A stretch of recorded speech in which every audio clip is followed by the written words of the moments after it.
Hey guys, it's that Dividend guy coming at you with a motley fool list.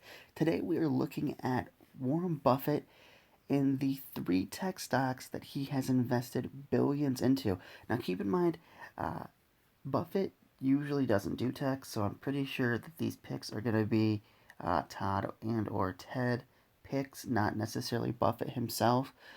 People usually put any investment that's in Berkshire under the Buffett name, meaning he bought it or he's the one that did the transaction, but that's generally not the case. He has investment managers that help him and have a significant amount of cash, and generally, if it's a tech company, it's not one that Buffett. That's not a purchase Buffett actually did. So um, Buffett's Berkshire Hathaway invested billions, but I don't think Buffett himself did. I think that these tech companies were probably picks by Todd and or Ted.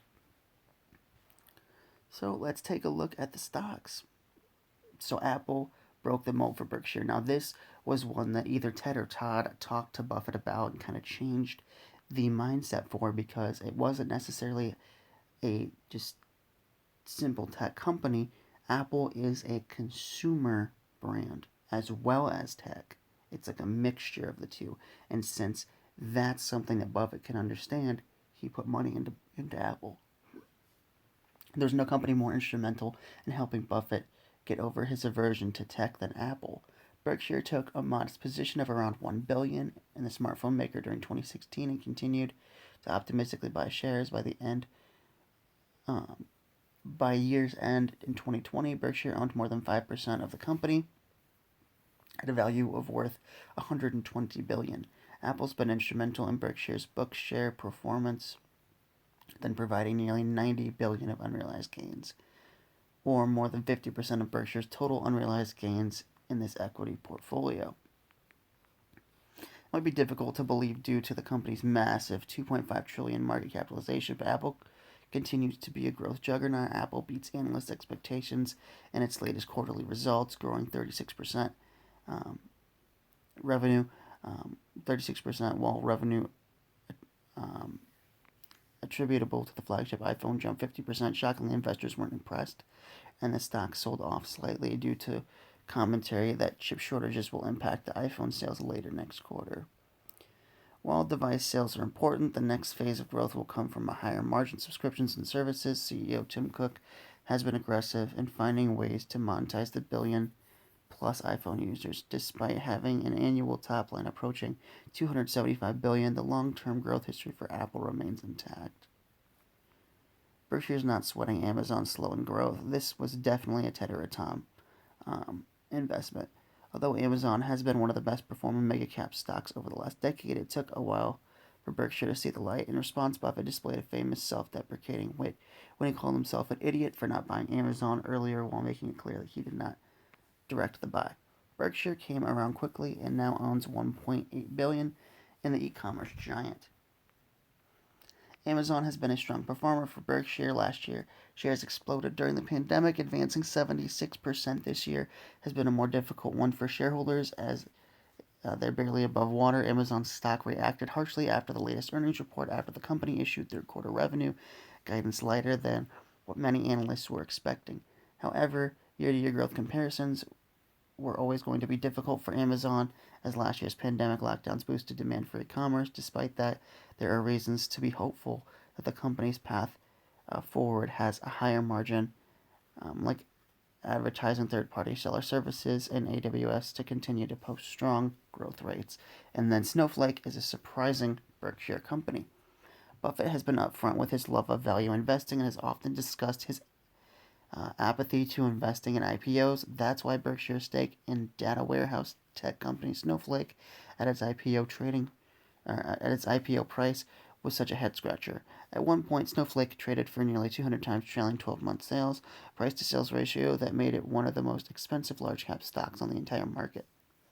Although it might have been against the grain purchase, it has been a solid investment for Berkshire. Snowflake stock has increased 140% since its September 2020 IPO, making Berkshire's position worth 1.8 billion. Snowflake's valuation has improved due to a 30% stock pullback from recent highs and a strong first quarter where revenue increased 110%. However, the company still trades at 115 times sales, a figure significantly higher than the average value stock. As a mere point of comparison, Berkshire Hathaway's sales multiple is 1.8. However, there are reasons to believe Snowflake is primed for further growth to continue narrowing the valuation multiples. Although cloud computing might not seem ubiquitous in corporate America, many organizations remain in the early stages of adoption. The shift to cloud computing will boost Snowflake's revenue for years to come. Additionally, Snowflake's user experience is sticky, which allows it to land and expand. In short, once a company uses Snowflake's simplified, centralized cloud-based platform, it often continues to add services and usage, as evidenced by Snowflake's massive 168% net revenue retention rate in the first quarter. Snowflake might initially be at odds with Berkshire's value-oriented portfolio, but should provide the company with decades of growth. So it kind of sounds like this is an Apple ecosystem play as well. Not necessarily with Apple ecosystem, I mean, but just the fact that once people are in Snowflake, they tend to stick with them and spend more money once they're in that ecosystem, just like Apple and how their Play Store and stuff works with iTunes and other services. Sounds like Snowflake has that same type of aspect in the company. But yeah, guys, these are 3 tech stocks that Buffett has invested in. Of course, Apple's my favorite, but love Amazon as well. I'm surprised he took so long to buy Amazon. I mean, I've watched multiple Berkshire meetings. I've watched every single one that's public. And he's talked a lot about Amazon. So I'm happy that they have, like, what did it say, 1.8 billion. That's just going to be a really positive investment for Berkshire. But the Snowflake one caught a lot of people off guard, but I like the company. I think it's a great play, and it's already done really well for the firm. So these were 3 tech stocks that Buffett owns billions of. Let me know which one surprised you the most. Obviously, for me, it would definitely be Snowflake. I never would have thought in a million years that Berkshire would own an IPO, but sometimes it's good to go against the grain, and it's paid off for them so far.